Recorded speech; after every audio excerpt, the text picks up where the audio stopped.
बाळासाहेब, एकंदरीत काय या ठिकाणी तुम्ही उपस्थित राहून धनगर समाज बांधवांना जाहीर पाठिंबा दर्शविलेला आहे, त्यांच्या भावना आता तीव्र होत चाललेल्या आहेत। नक्कीच या ठिकाणी धनगर समाजाची जी मागणी ती रास्त मागणी, अतिशय रास्त मागणी, या रास्त मागणीसाठी सकल मराठा समाज पूर्ण ताकदीने धनगर समाजासोबत राहणार आहे। यापुढेही कुठलंही आंदोलन असेल सर्वात पुढे सकल मराठा समाज सर्वात पुढे राहील।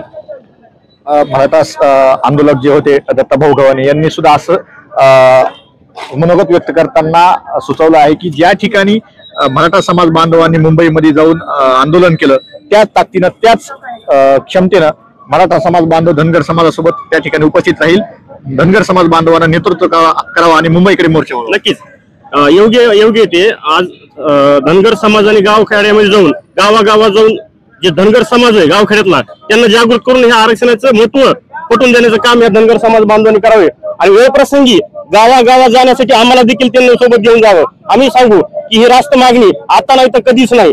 आज जसं जरांगे पाटलानं सकल मराठा समाजाच्या ताकदीवर आंदोलन उभा केलं आणि त्या आंदोलन यश आलं, त्याचप्रमाणे दीपक भाऊ बोराडेच्या पाठीशी धनगर समाजानं पूर्ण ताकदीने सोबत राहावं अशी माझी मागणी।